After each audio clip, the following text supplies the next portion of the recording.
Assalamualaikum warahmatullahi wabarakatuh. Pada kesempatan kali ini saya akan membawakan cerita yang berjudul Suami dibunuh dan dicor di bawah lantai musola. Pelaku adalah istri dan anak kandungnya. Tidak usah lama-lama lagi, kita langsung masuk saja ke alur ceritanya.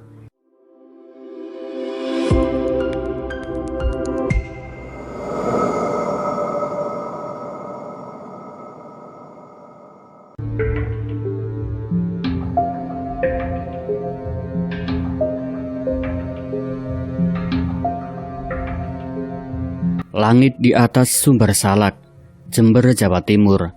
Kelabu seperti asap yang membekap kebun kopi milik Surono. Di tahun 2019, desa ini masih terperangkap dalam waktu. Jalan tanah berdebu, rumah-rumah kayu yang rentah, dan aroma kopi yang meresap ke setiap pori udara. Namun di balik ketenangan pedesaan, sebuah keluarga direnggut oleh racun yang jauh lebih pahit dari biji kopi yang mereka panen. Rumah Surono, bangunan sederhana dengan atap genting dengan musola kecil di sudut halaman, adalah panggung bagi pertunjukan kegelapan manusia yang tak terucapkan. Surono, pria berusia 50 tahun, dengan wajah keras seperti kayu jati yang dipahat kasar, berdiri di beranda rumahnya. Matanya kecil dan tajam, menatap ladang kopi yang membentang di depan rumahnya. Itu adalah warisan ayahnya, tanah yang telah menyelamatkan keluarganya dari kemiskinan. Tapi juga mengutuk mereka dengan keserakahan. Tangan Surono, kasar oleh kerja keras, mencengkeram sebatang rokok kretek yang asapnya menari di udara senja. Dia tidak mendengar langkah Busani, istrinya, yang mendekat dari dalam rumah. Tapi dia bisa merasakan kemarahan yang memancar darinya, seperti panas dari bara yang disembunyikan. "Surono!" Suara Busani pecah, setengah berbisik setengah menahan isak. "Kapan kau akan lunasi utang itu? Bang sudah datang lagi dari siang. Mereka bilang rumah ini bisa disita, Surono." Surono menoleh perlahan, matanya menyipit penuh penghinaan. "Kau pikir aku budakmu, Busani? Urus dapurmu, jangan ikut campur urusan laki-laki." Suaranya dalam, penuh nada yang menusuk seperti pisau tumpul. "Uang warisan itu milikku. Aku yang kerja sampai tulangku retak untuk tanah ini." Busani, wanita berusia 40 tahun dengan wajah yang dulunya cantik namun kini layu oleh tahun-tahun penuh ketakutan, menggenggam celemeknya erat-erat. Rambutnya yang diikat asal mulai lepas, seolah mencerminkan kekacauan batinnya. "Warisan itu milikku, Surono. Milik Bahar. Kau tak punya hak menyimpan semuanya untuk dirimu sendiri. Bajingan kau, Surono." Kata-kata kasar itu keluar dari mulutnya, didorong oleh keputusasaan yang sudah bertahun-tahun terpendam. Dari sudut ruang tamu yang gelap, Bahar, anak mereka yang berusia 19 tahun, mengintip melalui celah pintu. Matanya dingin dan tak berkedip, seperti mata ular yang mengintai mangsanya. Dia tidak bergerak, tidak bersuara, tapi jantungan hatinya berdetak dengan ritme yang aneh, campuran kebencian dan kegembiraan yang mengerikan. Bahar sudah terbiasa dengan pertengkaran ini, dengan teriakan ayahnya yang mengguncang dinding, dan dengan tangis ibunya yang berusaha disembunyikan. Tapi malam ini, ada sesuatu yang berbeda. Ada bayang-bayang dalam pikirannya, sebuah rencana yang mulai terbentuk, seperti biji kopi yang perlahan membusuk di bawah tanah. Pertengkaran berlanjut, kata-kata semakin tajam. "Kau tak pernah peduli pada kami, Surono," jerit Busani. Air mata akhirnya tumpah. "Kau pikir aku tak tahu kau simpan uang itu untuk apa? Untuk minumanmu, untuk judimu, Surono." Surono melangkah mendekat, tangannya terangkat dan untuk sesaat Busani mengecil, mengira tamparan akan mendarat di pipinya seperti biasa. Tapi Surono hanya menunjuk wajahnya. Jari-jarinya gemetar karena amarah. Jaga mulutmu ya, dasar perempuan, atau kau akan menyesal lahir ke dunia ini. Di luar, angin malam membawa aroma kopi yang semakin pekat, bercampur dengan bau tanah basah. Di kejauhan, musola kecil di halaman rumah berdiri sunyi. Pintunya sedikit terbuka, seolah menyaksikan drama yang perlahan menuju kehancuran. Bahar yang masih mengintip, mengepalkan tangannya. Di dalam dadanya ada sesuatu yang pecah. Bukan kesedihan, bukan kemarahan, tapi sesuatu yang jauh lebih gelap. Dia teringat malam-malam ketika dia melihat ibunya berbisik dengan seseorang pria di kebun kopi. Pria yang bukan ayahnya. Pria itu tetangga muda bernama Joko, dengan senyum yang terlalu manis dan tangan yang terlalu berani menyentuh ibunya. Bahar tidak cemburu karena cinta, tapi karena dia merasa ibunya mencuri satu-satunya hal yang dia miliki, kebencian terhadap ayahnya. "Kalau kau terus begini," kata Bu Sani, suaranya kini rendah dan penuh ancaman, "kau akan lihat apa yang bisa aku lakukan, Surono. Kau akan lihat." Surono hanya tertawa, suara yang kasar dan meremehkan. "Coba saja, Bu Sani. Coba saja." Dia membalikkan badan, kembali ke rokoknya, seolah istrinya hanyalah angin yang lewat. Tapi di sudut ruangan, Bahar tersenyum tipis. Dalam pikirannya, dia melihat linggis tua yang tersimpan di gudang, berkarat tapi cukup kuat untuk menghancurkan. Dia melihat lantai musola, tempat ayahnya sering berdoa dengan pura-pura soleh. Dan dia melihat masa depan, di mana darah akan mengalir, dan warisan itu akhirnya menjadi miliknya. Malam itu, ketika desa Sumber Salak tertidur di bawah selimut kabut, sebuah benih kejahatan telah ditanam di rumah Surono. Kegelapan bukan lagi bayang-bayang, ia telah menjadi bagian dari napas keluarga itu. Langit Sumber Salak semakin kelam, seolah malam menolak cahaya bulan. Di dalam rumah Surono, udara terasa berat, penuh dengan sisa-sisa pertengkaran malam sebelumnya. Musola kecil di sudut halaman, dengan dinding kapur yang mulai mengelupas dan lantai semen yang dingin, berdiri sebagai saksi bisu ketegangan yang semakin menceklik keluarga ini. Di pagi yang lembab, Bu Sani berdiri di ambang pintu musola, memandang sajadah tua yang dulu milik ibunya. Dia tidak berdoa, sudah lama dia kehilangan iman. Tapi ada sesuatu di tempat itu yang membuat jantungnya berdegup tak karuan, seolah lantai itu berbisik tentang rahasia yang belum terucap. Di dapur, Surono menghabiskan kopi hitamnya. Matanya merah karena kurang tidur dan amarah yang tak pernah padam.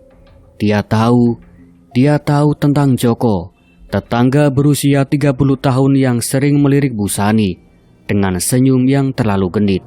Malam sebelumnya, dia melihat mereka di kebun kopi, berbisik di balik pohon. Tangan Joko menyentuh lengan Bu Sani dengan keberanian yang membuat darah Surono mendidih. Dia tidak mengatakan apa-apa pagi ini, tapi tangannya mencengkeram cangkir kopi begitu keras, hingga retak kecil muncul di tepinya. "Bu Sani!" teriaknya. Suaranya menggema hingga ke halaman. "Kau kemana semalam? Jangan bilang kau cuma ke pasar. Dasar perempuan." Bu Sani muncul di pintu dapur. Wajahnya pucat tapi matanya membara. "Kau pikir aku kemana, Surono? Aku cuma urus rumah ini yang hampir disita karena ulahmu." Suaranya penuh racun. Kata-kata kasar yang dia pelajari dari tahun-tahun hidup bersama suami yang tak pernah lembut. "Kau yang keluar malam-malam, menghabiskan uang warisan untuk judi dan minuman, lalu salahkan aku." Surono bangkit dari kursinya. Meja kayu berdiri di bawah tekanan tangannya. kau pelacur murahan, bentaknya. Suaranya seperti petir yang menyambar. Aku tahu kau tidur dengan Joko, dan anak ini mungkin bukan darah dagingku. Dia menunjuk ke arah Bahar yang duduk di sudut ruangan, diam seperti bayang-bayang. Bahar tidak menjawab, tapi matanya dingin, tak berkedip, menatap ayahnya dengan kebencian yang hampir terlihat seperti kabut di udara. Dia tahu ayahnya sering memukuli ibunya, tahu tentang utang-utang yang membuat mereka hampir kehilangan rumah, tahu tentang warisan yang disembunyikan Surono di bank kota. Tapi yang paling dia tahu adalah rasa sakit yang membusuk di dadanya, rasa yang membuatnya ingin menghancurkan sesuatu atau seseorang. Jangan bawa Bahar ke urusan ini, Surono, kata Busani. Suaranya gemetar tapi penuh keberanian yang rapuh. Kau yang hancurkan kami, Surono, dengan utang-utangmu yang tak pernah lunas, dengan tanganmu yang selalu mengangkat cambuk. Pertengkaran itu berlangsung hingga matahari naik tinggi. Kata-kata kasar berterbangan seperti pisau yang saling melukai. Di luar, musola tetap sunyi. Tapi Busani merasa ada sesuatu yang bergerak di bawah lantai. Sesuatu yang bukan hanya ingin atau imajinasinya. Dia menggigil mengingat mimpi buruk semalam. Darah merembes dari celah-celah semen, membentuk wajah Surono yang menjerit tanpa suara. Malam itu, ketika Surono keluar untuk urusan bisnis yang tak pernah dijelaskan, Busani menyelinap ke kebun kopi. Di sana, di bawah bayang-bayang pohon, Joko menunggu. Aku tak tahan lagi, Joko, bisik Busani. Air mata mengalir di pipinya. Dia monster. Dia akan menghancurkan kami semua, Joko. Joko memegang tangannya. Jari-jarinya hangat tapi penuh bahaya. Lari denganku, Busani. Kita bisa mulai baru. Warisan itu kita bisa ambil bagianmu. Busani menggeleng. Jantungnya terbelah antara cinta terlarang dan rasa bersalah. Bahar, aku tak bisa tinggalkan dia. Dan Surono, dia tak akan pernah membiarkan kita, Joko. Dari balik semak, Bahar mengintip seperti biasa. Dia mendengar setiap kata, setiap janji manis Joko, setiap tangis ibunya. Tapi dia tidak merasa iba. Dia merasa kuasa. Di pikirannya, linggis tua di gudang itu mulai berbisik, memanggilnya untuk mengakhiri semua ini. Hari-hari berikutnya di rumah Surono dipenuhi ketegangan yang tak terucapkan. Seperti retakan kecil di dinding yang perlahan melebar.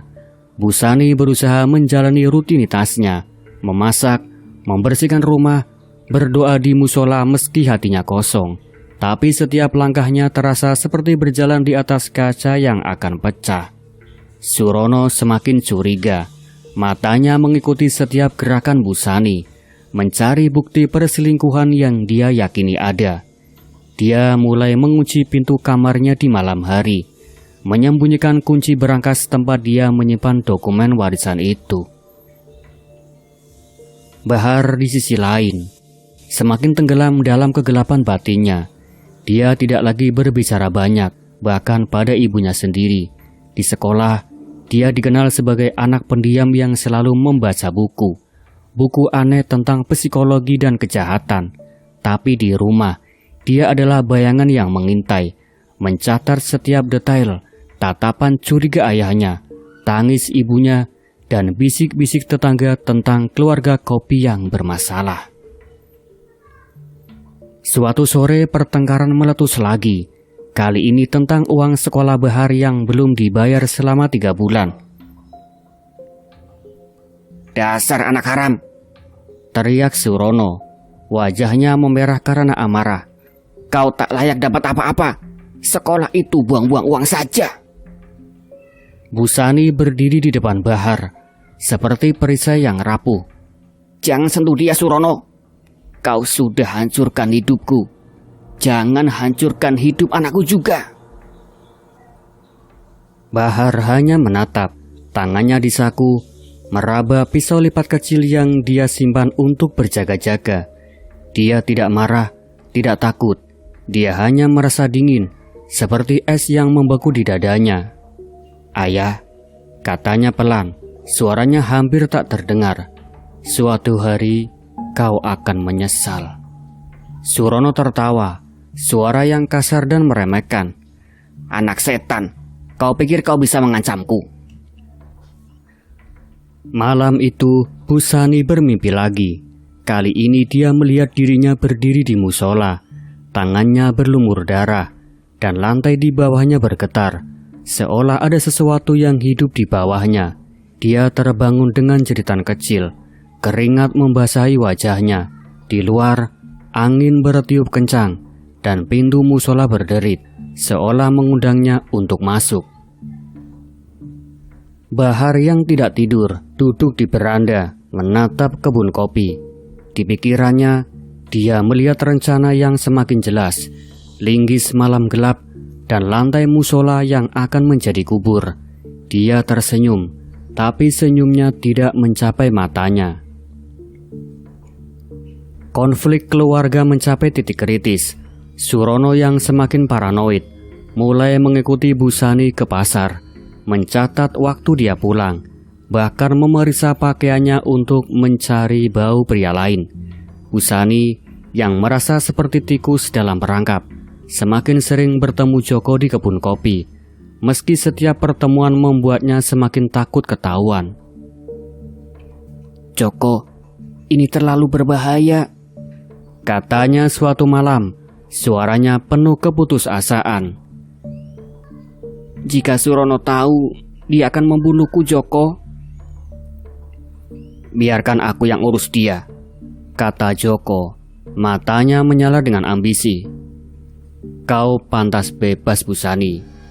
Kau pantas dapatkan warisan itu." Di rumah, Bahar mulai berbicara dengan ibunya, tapi bukan sebagai anak yang mencari kasih sayang, melainkan sebagai sekutu dalam kegelapan. "Ibu," katanya suatu malam, ketika Surono sedang pergi, "kita bunuh saja Surono, biar warisan itu menjadi milik kita." Busani menatap anaknya, kaget tapi juga tergoda.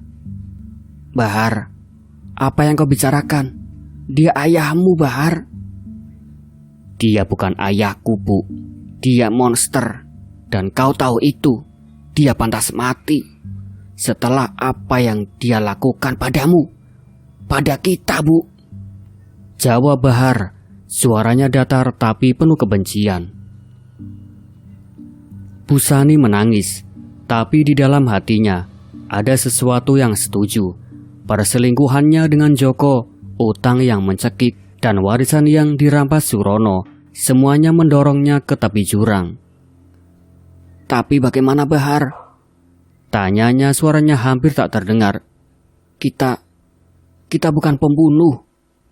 Bahar tersenyum, senyum yang membuat bulu kuduk Busani berdiri. "Kita tidak perlu jadi pembunuh. Kita cuma perlu membersihkan sampah, Ibu." Malam itu, Bahar mengambil linggis dari gudang, membersihkan karatnya dengan kain tua. Dia berjalan ke musola, berdiri di tengah lantai semen, dan membayangkan darah mengalir di bawah kakinya. "Kau akan jadi milikku, Surono," bisiknya, entah pada lantai atau pada ayahnya yang tak ada di sana. Di kebun kopi, Busani bertemu Joko lagi, tapi kali ini dia tidak menangis. "Joko," katanya, suaranya keras seperti besi, "jika kita lakukan ini, kau harus janji padaku ya. Kita akan pergi dari sini bersama-sama." Joko mengangguk, tapi di matanya ada kilau keserakahan yang Busani tidak lihat. Di rumah, Surono pulang dengan bau alkohol. Matanya liar karena paranoia. "Kau kemana, Busani?" tanyanya, suaranya penuh ancaman. "Jangan coba-coba bohongi aku kamu ya." Busani tidak menjawab, tapi di dalam hatinya dia tahu keputusan sudah diambil. Dan di sudut ruangan, Bahar mengamati. Linggis itu sudah bukan lagi benda mati di pikirannya. Ia adalah alat untuk kebebasan.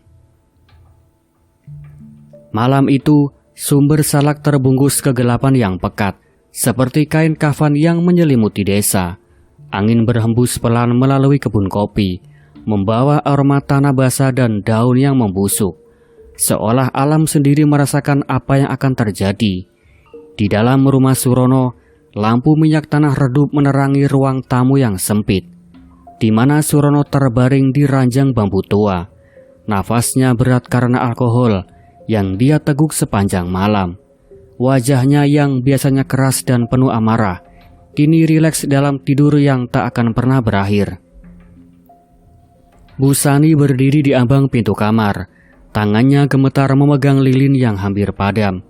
Matanya penuh campuran ketakutan dan kelegaan yang mengerikan. Di belakangnya, Bahar memegang linggis berkarat itu. Besi dingin yang seolah hidup di tangannya, berdenyut dengan janji kehancuran. "Ibu," bisik Bahar. Suaranya datar tapi penuh kegembiraan gelap yang membuat bulu kuduk Bu Sani berdiri. "Sekarang, sebelum dia bangun dan mulai memukul lagi. Ingat ibu, dia yang membuat kita seperti ini. Dia yang curi masa depan kita, yang buat kau menangis setiap malam, yang buat aku juga menjadi monster, ibu." Bu Sani mengangguk pelan, air mata mengalir diam-diam di pipinya. "Tapi Bahar, ini dosa. Kita akan terkutuk selamanya." Suaranya pecah dan menyayat jiwa, seolah kata-kata itu mengoyak lapisan terdalam hatinya yang sudah retak. Bahar tidak menjawab. Dia melangkah maju, gerakannya seperti predator yang telah menunggu mangsa seumur hidup. Linggis diayunkan tinggi, bayangannya memanjang di dinding seperti tangan setan. Saat besi itu menghantam kepala Surono, suara retak tulang bergema seperti petir di ruangan sempit. Trak! Darah memercik seperti hujan merah, membasahi spray dan lantai kayu.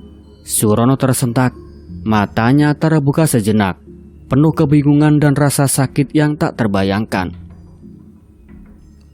Bu Sani, apa? Gumamnya, suaranya tersendat darah yang membanjiri mulutnya. Bahar tidak berhenti. Dia mengayunkan lagi dan lagi. Setiap pukulan lebih brutal dari sebelumnya. Tulang tengkorak retak seperti telur yang dipecah. Otak tercampur dengan darah yang mengalir deras, membentuk genangan hitam di bawah cahaya lilin.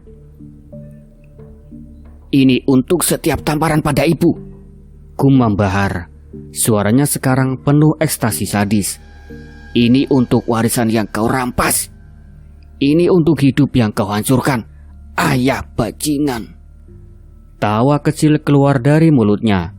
Tawa yang dingin dan gila, seolah jiwa manusia di dalamnya telah lenyap, digantikan oleh kegelapan abadi. Bu Sani jatuh ke lutut, muntah di sudut ruangan, tapi tangannya tetap bergerak, membantu Bahar menyeret jasad Surono yang remuk ke halaman. Tubuh itu berat, lembek seperti karung berisi daging busuk, meninggalkan jejak darah yang lengket di tanah. Mereka menuju musola, tempat suci yang kini akan menjadi kubur profan. Di bawah cahaya bulan yang samar, Bahar mulai menggali. Sekop menusuk tanah dengan suara yang mengerikan. Sruk, sruk. Seolah bumi menolak menerima dosa mereka. Bu Sani menuang cor beton yang telah mereka siapkan. Campuran semen dan air yang dingin seperti air mata neraka, menutupi jasad Surono yang tergeletak di liang dangkal itu. "Lihat ibu," kata Bahar sambil menyeka keringat dan darah dari wajahnya. Matanya bersinar dalam kegelapan. "Dia tidak lagi bisa menyakiti kita. Sekarang kita bebas." Tapi suaranya retak sedikit, seolah sisi terdalam jiwanya menyadari bahwa kebebasan ini hanyalah ilusi, sebuah lubang hitam yang akan menelan mereka. Bu Sani tidak bisa menjawab. Saat cor beton mengeras, dia mendengar erangan samar dari bawah lantai, seolah roh Surono sudah bangkit, menjerit dalam kesakitan abadi. Dia berlari kembali ke rumah, meninggalkan Bahar yang masih tersenyum di musola. Tangannya berlumur darah yang tak akan pernah hilang. Bulan-bulan berlalu seperti kabut yang menyelimuti sumber salak, tapi kegelapan di rumah Surono semakin pekat, menyusup ke setiap celah jiwa Busani dan Bahar. Desa mulai bergunjing, di warung kopi, di pasar, di masjid, tentang kehilangan Surono. Dia pergi ke kota, katanya cari kerja. Bohong Busani pada tetangga. Suaranya datar tapi matanya penuh bayang-bayang yang tidak bisa disembunyikan. Bahar yang kini mengurus kebun kopi dengan tangan yang pernah memegang linggis pembunuh, berpura-pura sedih di depan orang. Tapi di malam hari, dia duduk di beranda, menatap musola dengan senyum tipis yang mengerikan. Mereka mulai menggunakan warisan itu, uang yang disembunyikan Surono di bank, yang kini menjadi milik mereka, setelah Busani memalsukan surat-surat dengan tangan gemetar. Rumah yang hampir disita kini aman, tapi keamanan itu beracun. Setiap malam, Busani terbangun dari mimpi buruk. Jasad Surono merangkak keluar dari bawah lantai musola. Jari-jarinya yang patah meraih kakinya. Suaranya berbisik. Kau pengkhianat, kau pelacur. Ayahmu pergi karena kau anak sialan. Tuduh Busani suatu malam. Amarahnya meledak seperti bedungan yang pecah. Dia menatap Bahar dengan mata penuh penyesalan dan kebencian. Tangannya menunjuk pada anaknya. Kau yang rencanakan ini. Kau yang buat aku jadi pembunuh. Bahar berdiri pelan. Matanya dingin seperti pisau yang siap menusuk. Jangan salahkan aku, Ibu. Kau yang selingkuh dan hancurkan semuanya. Kau yang biarkan Joko menyentuhmu, yang buat ayah semakin gila. Aku cuma membersihkan kekacauanmu. Suaranya penuh racun. Kata-kata kasar yang menyayat jiwa Busani, mengungkap luka terdalam, rasa bersalah yang membusuk seperti jasad di bawah musola. Pertengkaran itu berakhir dengan Busani menangis di kamar, sementara Bahar pergi ke kebun, menggenggam pisau lipatnya erat-erat. Di desa, polisi mulai bertanya-tanya, wawancara tetangga yang curiga. Surono tak pernah pergi tanpa bilang, kata seorang warga. Busani merasa dinding semakin mendekat. Napasnya sesak, seolah kegelapan Surono telah merasuki rumah mereka. Dan di musola, saat dia berusaha berdoa, angin berhembus melalui celah, membawa bau samar yang busuk, bau kematian yang tidak bisa disembunyikan selamanya. Ketegangan di rumah itu kini seperti tali yang ditarik hingga hampir putus. Setiap hari membawa horor baru yang menyayat sisi terdalam kemanusiaan Busani. Musola yang dulu tempat tenang kini menjadi sumber mimpi buruk. Malam demi malam, Busani mendengar suara aneh dari bawah lantai. Jeritan samar seperti erangan Surono, seolah rohnya haus darah dan balas dendam. Itu dia, bisik Busani pada Bahar suatu pagi. Wajahnya pucat seperti mayat. Tangannya gemetar memegang secangkir kopi yang tumpah. Aku dengar dia menjerit malam tadi. Busani, kenapa kau lakukan ini padaku? Bahar tertawa kecil, tawa yang brutal dan sadis. Matanya bersinar dengan kegilaan psikopat yang semakin mendalam. Itu hanya angin, Ibu. Atau mungkin rohnya haus darah kita. Dia mendekat. Tangannya menyentuh bau ibunya dengan kelembutan palsu. Tapi jari-jarinya seperti cakar yang siap mencabik. Jangan takut, kita yang menang. Warisan itu milik kita sekarang. Dan Joko, dia mendesakmu menikah kan? Biarkan saja, aku tidak peduli. Intrik perselingkuhan semakin gelap. Joko datang diam-diam, mendesak Bu Sani untuk menikah. Matanya penuh keserakahan pada uang warisan. Kita bisa pergi dari sini, Bu Sani, katanya di kebun kopi. Tangannya memegang pinggangnya dengan paksa. Surono hilang, mungkin mati. Kau bebas sekarang. Tapi Bu Sani ragu. Rahasia pembunuhan seperti belenggu yang mencekik jiwanya. Aku tak bisa, Joko. Ada sesuatu yang gelap di rumah ini. Pertengkaran meledak lagi di rumah. Kali ini soal pembagian uang. Kau ambil semuanya. Dasar serakah seperti ayahmu, jerit Bu Sani pada Bahar. Suaranya penuh kebencian yang menyayat. Aku yang menderita bertahun-tahun. Dan kau cuma anak gila yang haus darah, Bahar. Bahar balas dengan senyum dingin. Suaranya seperti pisau yang menusuk perlahan. Serakah. Kau yang pelacur, Ibu. Tidur dengan Joko, sementara ayah masih hidup. Aku cuma lakukan apa yang kau tak berani. Bunuh monster itu. Dia mendekat. Napasnya panas di wajah Bu Sani. Jika kau tak suka, mungkin aku cor kau juga di bawah musola. Biar kau dengar bisikannya selamanya. Bu Sani mundur. Jantungnya berdegup kencang.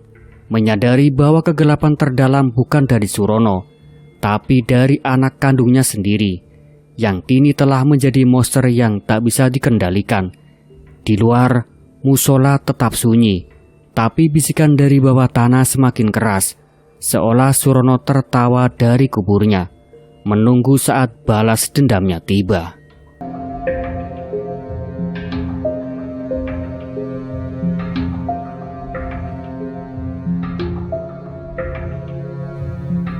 Ketegangan di sumber salak kini seperti kabut tebal yang menyelimuti segalanya. Menyembunyikan tapi juga mengungkap jejak-jejak gelap yang tak bisa dihapus. Polisi mulai menyusuri desa, bertanya dari rumah ke rumah. Mata mereka tajam seperti pisau yang mengiris. Lapisan tipis kebohongan Bu Sani dan Bahar. Di rumah yang kini terasa seperti penjara berhantu, Bu Sani semakin rapuh. Jiwanya terkoyak oleh mimpi buruk yang semakin nyata. Surono berdiri di ambang pintu musola. Kepalanya remuk tapi matanya hidup. Menatapnya dengan tubuh bisu. Kau yang lakukan ini. Bisik suara itu di kepalanya. Seolah kegelapan masa lalu merayap kembali. Flashback menyergap Bu Sani seperti hantaman linggis. Masa kecil Bahar, ketika Surono memukulnya dengan sabuk kulit karena nilai sekolah yang buruk. Kau bukan anakku, kau monster, jerit Surono saat itu. Suaranya penuh kebencian yang sekarang Bu Sani sadari telah menular ke darah Bahar.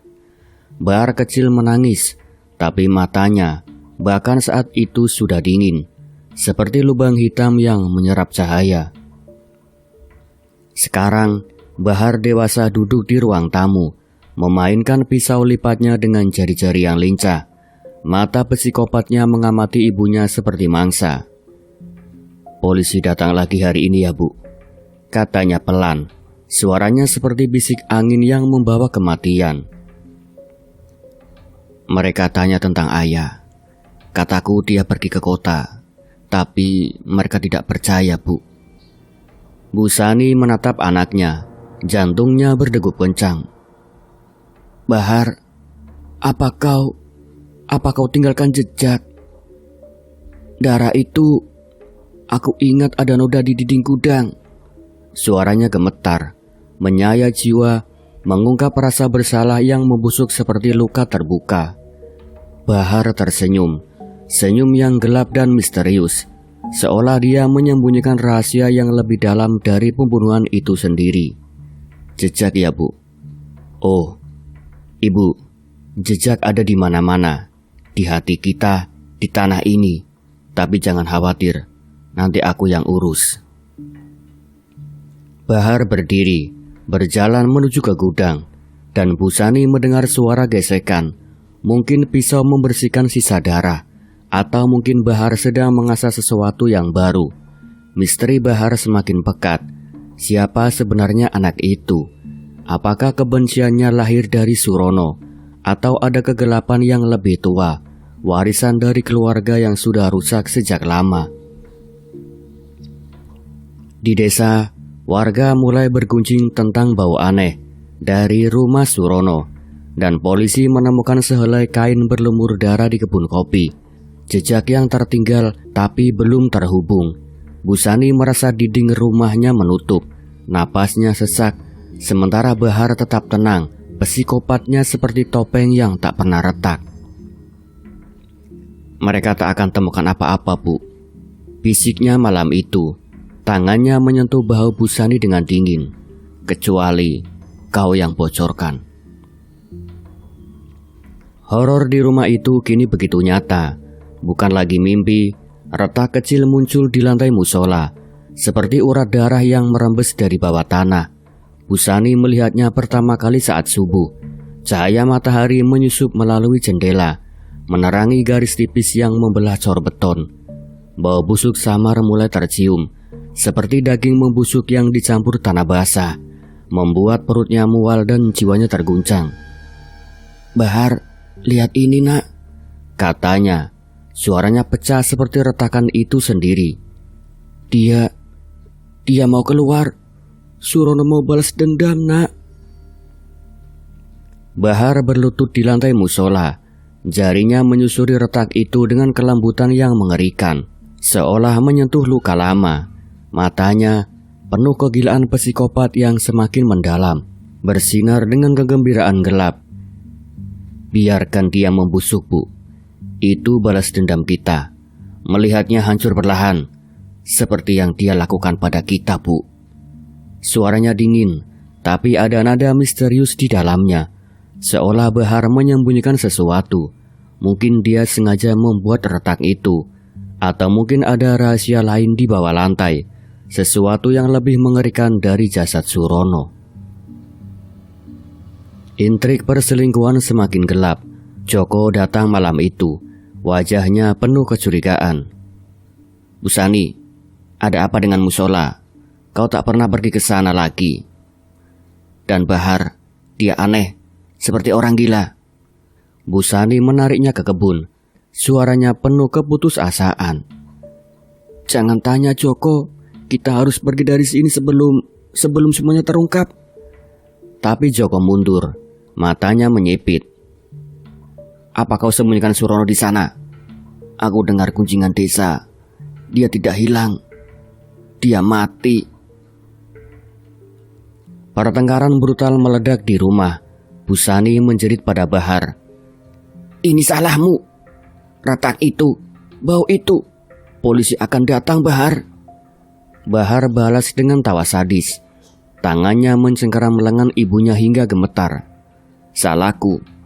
Kau yang lemah, Ibu. Kau yang selingkuh. Kau yang buat ayah menjadi gila. Aku cuma akhiri apa yang kau mulai saja, Ibu."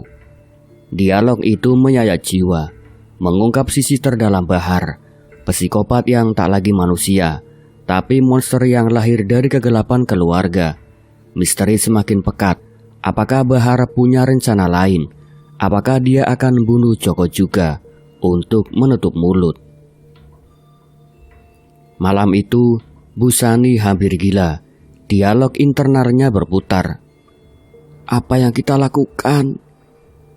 Ini neraka yang kita ciptakan. Dan Bahar, dia menikmati semua ini." Dia mendengar bisikan dari retak beton. "Busani, datanglah. Lihat apa yang kau tanam." Kegelapan menyusup ke jiwa. Retak bukan hanya di lantai, tapi di hati mereka, semakin lebar dan semakin gelap. Ketegangan mencapai puncak, seperti badai yang menggantung di atas sumber salak, siap meledak kapan saja. Polisi datang lagi, kali ini dengan surat perintah. Bayang mereka seperti hantu yang mengejar rahasia gelap rumah itu. "Nyonya Busani, Kami perlu periksa rumah Anda, kata inspektur. Matanya tajam mengamati setiap detail. Noda aneh di dinding, bau samar dari musola. Busani berdiri gemetar. Suaranya berbohong. Surono pergi ke kota, Pak. Dia tinggalkan kami. Tapi kata-katanya retak, seperti beton yang ada di musola. Bahar di sudut ruangan tersenyum tipis. Psikopatnya semakin misterius dan gelap. Dia berbohong dengan lancar. Ayah sering marah, Pak. Tapi dia bilang mau cari kerja baru. Tapi di dalam pikirannya, rencana berputar. Jika polisi terlalu dekat, dia akan bunuh mereka juga. Atau salahkan ibunya. Misteri Bahar semakin dalam. Flashback singkat mengungkap masa kecilnya. Ketika dia membunuh kucing tetangga karena cemburu pada ayah. Rahasia yang tak pernah diceritakan, menunjukkan kegelapan yang sudah ada sejak lahir. Malam itu, di musola, Bahar dan Busani berbicara dengan jasad. Dialog gila yang menyayat. Maafkan kami, Surono. Tidak, kau pantas. Kau monster yang buat kami begini, jerit Busani. Air matanya jatuh ke retak beton. Bahar tertawa, suaranya brutal. Dia dengar kita, Ibu. Dia haus darah. Mungkin darah Joko selanjutnya. Ancaman itu menggantung, membuat Busani mundur ketakutan. Menyadari bahwa psikopat terbesar bukan Surono, tapi anaknya sendiri. Polisi kemudian pergi, tapi janji akan kembali. Bayang mereka semakin dekat. Horor meningkat. Bau busuk semakin kuat, bisikan semakin jelas, dan Bahar semakin gila. Matanya penuh kegelapan yang tak berujung. Mereka akan temukan dia, Ibu, bisiknya. Tapi sebelum itu, kita harus siap. Misteri gelap memuncak, meninggalkan pertanyaan siapa yang akan selamat dari neraka ini. November 2019 membawa angin dingin yang menusuk tulang ke sumber salak. Seolah alam sendiri merasakan kegelapan yang akan terungkap. Polisi datang pagi itu dengan sekop dan palu. Mata mereka penuh tekad yang dingin. Busani berdiri di halaman. Tangannya mencengkeram pagar kayu hingga jari-jarinya memutih. Wajahnya seperti topeng kematian. Bahar di sampingnya tampak begitu tenang, terlalu tenang. Matanya mengawati setiap gerakan polisi, seperti predator yang menunggu saat tepat untuk menerkam. Musola kecil itu, yang dulu tempat doa palsu Surono, kini dikelilingi garis polisi. Pintunya terbuka lebar, seperti mulut neraka yang siap menelan rahasia. Inspektur, pria bertubuh tegap dengan suara kasar, menatap Busani tajam. Nyonya, kami dapat laporan dari tetangga. Bau busuk retak di lantai, dan Surono hilang terlalu lama. Kami harus menggali tempat ini. Suaranya datar, tapi ada nada tuduhan yang menggantung di udara. Busani menggeleng pelan, suaranya pecah. Tidak ada apa-apa di sana, Pak. Itu cuma angin. Tapi matanya melirik ke lantai musola, di mana retak beton kini semakin lebar, seperti luka yang menganga. Malam sebelumnya, dia mendengarkan lagi bisikan dari bawah tanah, bukan angin, tapi suara Surono. Busani, kau akan ikut aku ke sini, ke kegelapan. Horor itu nyata sekarang, bukan mimpi. Dia merasa napas dingin di lehernya, seolah roh suaminya telah merayap keluar dari kuburannya yang dangkal. Bahar menyentuh lengan ibunya, jarinya dingin seperti es. Biarkan mereka, Bu. Mereka tak akan temukan apa-apa. Tapi di balik kata-katanya, ada misteri yang lebih gelap. Senyum tipis di bibirnya, seolah dia tahu sesuatu yang tak diketahui siapapun. Apakah dia sengaja biarkan retak itu muncul? Atau ada rahasia lain di bawah lantai? Sesuatu yang bahkan Busani tidak tahu. Panggilan dimulai. Suara palu menghantam beton bergema seperti detak jantung yang gila. Cerak, Setiap pukulan menyayat jiwa Busani. Potongan semen terbang, tanah terbuka, dan bau itu meledak seperti ledakan. Bau kematian yang busuk, campuran darah membeku, daging membusuk, dan tanah lembab. Warga desa yang mengintip dari kejauhan berteriak ngeri, tapi Busani jatuh ke lutut, muntah di tanah. Di liang itu, jasad Surono terungkap, tulang remuk, kepala hancur seperti bubur kering, mata yang tersisa menatap kosong ke atas. Seolah menuduh, tapi yang lebih mengerikan, ada sesuatu yang bergerak di tubuhnya, manggot yang merayap. Tapi Busani bersumpah melihat jari Surono bergerak pelan, seolah mencoba meraihnya dari kubur. Polisi menarik jasadnya keluar, tapi saat itu angin berhembus begitu kencang. Pintu musola berderit sendiri, dan Busani mendengar tawa samar, tawa Surono dari kegelapan yang tak berujung. Misteri semakin pekat, bagaimana jasad itu masih hidup dalam mimpi buruk mereka. Dan Bahar yang tetap diam, matanya bersinar dengan kegembiraan gelap, seolah pengungkapan ini hanyalah awal dari horor yang lebih dalam. Ruang interogasi di kantor polisi Jember terasa seperti kubur hidup. Dinding abu-abu yang lembab, lampu neon yang berkedip-kedip, dan udara penuh bau keringat dan keputusasaan. Busani duduk di kursi besi, tangannya diborgol, wajahnya layu seperti daun yang mati. Di seberangnya, inspektur menatap dengan mata yang tak berkedip. Sementara Bahar di ruang sebelah, dipisah kaca satu arah, tersenyum tipis seolah ini permainan. Pengakuan dimulai, tapi bukan sekadar kata-kata.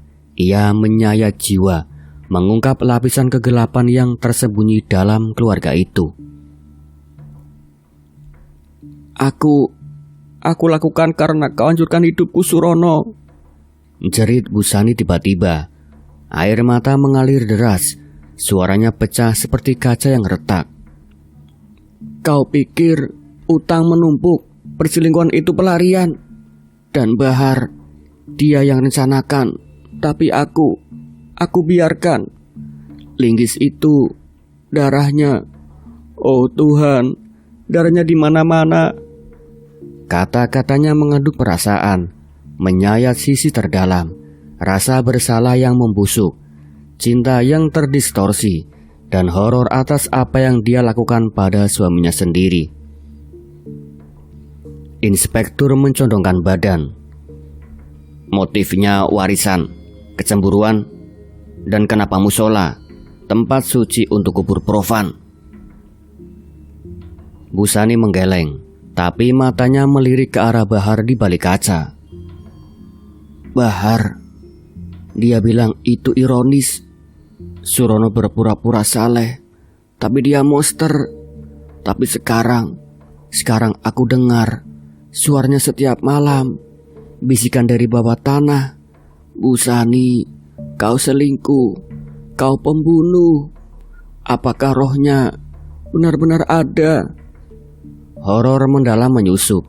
Inspektur mencatat, tapi Busani bersumpah melihat bayang Surono di sudut ruangan. Matanya remuk menatapnya, mulutnya bergerak tanpa suara. Pengkhianat. Di ruang sebelah Bahar diinterogasi, suaranya dingin tanpa penyesalan. Itu balas dendam dan aku yang menyesal. Dia mengakui pukulan linggis, penguburan, dan cor beton. Ayah pantas mati. Dia pukul kami, rampas warisan kami. Ibu selingkuh karena dia. Dan aku lindungi dia, Pak. Tapi ada misteri di matanya. Dia tak ceritakan semuanya. Flashback menyergap pikirannya. Masa kecil, ketika dia bunuh hewan peliharaan karena cemburu. Rahasia yang tak pernah diungkap. Apakah pembunuhan Surono bukan yang pertama? Inspektur curiga, tapi Bahar tersenyum. Kau tak akan pernah tahu semuanya. Pengakuan berakhir dengan Busani menangis histeris, sementara Bahar tetap tenang. Tapi saat lampu mati sejenak karena badai di luar, Busani melihatnya lagi. Hantu Surono berdiri di balik inspektur. Tangannya meraih ke arahnya. Misteri semakin gelap. Apakah horor ini nyata atau kegilaan yang lahir dari dosa mereka? Di sel penjara sementara, kegelapan semakin menyelimuti jiwa Busani dan Bahar. Tapi bukan akhir, hanya awal dari dendam yang tak berujung. Busani terbaring di ranjang besi yang dingin. Mata terbuka lebar, mendengar bisikan yang semakin jelas. Busani, Bahar, kalian akan membayar semua ini. Horor mendalam, bukan mimpi, tapi suara nyata dari dinding. Seolah Surono telah menyusup ke batu-batu penjara. Dibangun dengan jeritan, tapi sipir hanya menggeleng. Itu imajinasi, Nyonya. Tapi Busani tahu, roh itu nyata, haus balas dendam. Bahar di sel sebelah, mendengar jeritan ibunya tapi tak peduli. Psikopatnya semakin gelap. Di pikirannya, rencana baru terbentuk. "Ibu, kau pengkhianat," gumamnya sendirian. Tangannya menggenggam borgol seperti senjata. Tuis sadis muncul. Bahar mulai curiga ibunya akan membocorkan rahasia lebih dalam. Rahasia bahwa Bahar pernah bunuh sebelumnya. Mungkin saudara yang hilang di masa kecil. Misteri yang tak pernah terungkap. "Jika kau bicara, Ibu, aku akan akhiri kau juga. Dari sini, dari neraka ini." Malam itu, Busani bermimpi. Surono merangkak dari bawah lantai musola. Tubuhnya busuk tapi hidup, meraih kakinya. Tapi saat dia bangun, dia melihat bayang di sel Bahar. Bukan hantu, tapi Bahar sendiri, menatap melalui jeruji dengan mata penuh kebencian. "Kau selanjutnya, Ibu," bisiknya. Suaranya seperti angin dingin. Horor semakin mendalam. Apakah Bahar yang ciptakan bisikan itu? Atau ada kekuatan gelap yang lebih tua, warisan keluarga yang mengutuk mereka? Dendam tak berakhir. Di desa, musola ditinggalkan, tapi warga mendengar jeritan malam hari. Busani dan Bahar ditangkap, tapi gelagapan tetap. Misteri apakah Surono benar-benar mati, atau rohnya akan balas dendam selamanya, menyayat jiwa mereka dari dalam. Ruang sidang di Pengadilan Negeri Jember terasa seperti neraka yang dingin. Dinding batu lembab menyerap setiap jeritan dan bisikan. Sementara cahaya neon pucat menerangi wajah-wajah yang rusak. Busani duduk di kursi terdakwa. Borgolnya menggigit pergelangan tangannya seperti gigi setan. Matanya cekung dan penuh bayang-bayang yang tak pernah hilang. Di sebelahnya, Bahar masih dengan senyum tipis yang misterius, menatap hakim seperti sedang mempelajari mangsa yang baru. Sidang telah berlangsung berminggu-minggu. Saksi-saksi menceritakan horor desa, bau busuk dari musola, darah yang tak pernah hilang dari mimpi mereka. Tapi hari ini, vonis akan jatuh. Hukuman abadi yang seharusnya mengakhiri semuanya tapi justru membuka pintu kegelapan baru. Hakim, pria tua dengan suara gemetar membaca vonis. Berdasarkan bukti dan pengakuan, terdakwa Busani divonis 10 tahun penjara atas pembunuhan berencana, dan terdakwa Bahar 20 tahun. Dengan pertimbangan sifat psikopat dan kekejaman yang tak manusiawi. Ruangan hening sejenak, lalu meledak dengan gumaman warga desa yang hadir. Busani menangis, air matanya jatuh ke meja kayu. Ini akhirnya. Tapi Surono, dia masih ada di sini, di kepalaku. Bahar tertawa kecil. Suara yang mencekam dan sadis membuat bulu kuduk semua orang berdiri. Akhir. Oh, Ibu, ini baru permulaan. Dia menoleh ke ibunya. Matanya hitam seperti lubang tanpa dasar. Pertengkaran terakhir meledak di ruang sidang, penuh kata kasar yang menusuk jiwa. Kau bajingan kecil, Bahar. Kau yang buat kami jadi begini. Monster yang kau ciptakan dari darahku sendiri. jerit Busani. Suaranya pecah penuh penyesalan yang menyayat. Bahar balas dengan dingin. Suaranya seperti pisau yang perlahan menusuk. Darahmu. Oh ibu, kau tak tahu apa-apa. Ayah pernah bilang aku bukan darahnya. Dan kau selingkuh dengan Joko sebelum aku lahir. Siapa ayahku sebenarnya? Mungkin Joko, atau mungkin monster lain yang kau sembunyikan. Tuis mencekam terungkap. Selama sidang, bukti baru bermunculan. Surat lama dari Surono disembunyikan di rumah yang mengungkap kecurigaannya bahwa Bahar bukan anak kandungnya. Busani memucat. Tidak mungkin, kau bohong. Tapi Bahar tersenyum lebih lebar. Misteri gelapnya semakin pekat. Atau mungkin aku tahu lebih banyak. Mungkin aku yang bunuh Joko juga. Kemarin malam, di sel, aku bermimpi. Atau bukan mimpi. Horor mendalam. Polisi tiba-tiba bergerak. Karena pagi itu Joko ditemukan tewas di rumahnya. Kepala remuk seperti Surono. Tapi Bahar ada di penjara. Bagaimana? Sidang kacau, tapi vonis tetap. Hukuman abadi, tapi dengan twist mengerikan. Kegelapan Bahar tak berkurang oleh dinding penjara. Saat mereka dibawa pergi, Busani mendengar bisikan di telinganya. Aku masih di sini. Busani melalui dia. Roma di sumber salak kini ditinggalkan, seperti mayat yang membusuk di bawah matahari Jember. Kebun kopi liar tumbuh, menyelimuti dinding kayu yang retak. Sementara musola kecil itu berdiri sunyi di halaman. Pintunya berdiri ditiup angin, seolah memanggil roh-roh yang tak tenang. Warga desa menghindarinya, berguncing tentang jeritan malam hari, bau busuk yang tak pernah hilang, dan bayang-bayang yang bergerak di balik jendela. Refleksi sastra menyusup ke pikiran siapapun yang berani mendekat. Kegelapan manusia tak pernah hilang, hanya terkubur di bawah lapisan tipis tanah dan beton, menunggu saat untuk merayap keluar dan menelan yang hidup. Tahun-tahun berlalu di penjara, tapi horor tak berakhir. Busani kini wanita tua yang rapuh, terbaring di selnya, mendengar bisikan Surono setiap malam. Kau pikir vonis itu akhir? Aku hidup melalui darah yang kau hianati. Dia menulis surat pada Bahar, tapi tak pernah dibalas sampai suatu hari. Sipir membawa kabar mengerikan. Bahar melarikan diri, meninggalkan jejak darah di selnya, tapi bukan darahnya sendiri. Dia bunuh sipir seperti Surono, kata sipir suaranya gemetar. Tuis mencengkam terungkap di epilog. Busani menerima paket misterius, sebuah linggis berkarat berlumur darah segar, dengan catatan, "Ibu, aku datang. Warisan kita tak pernah mati."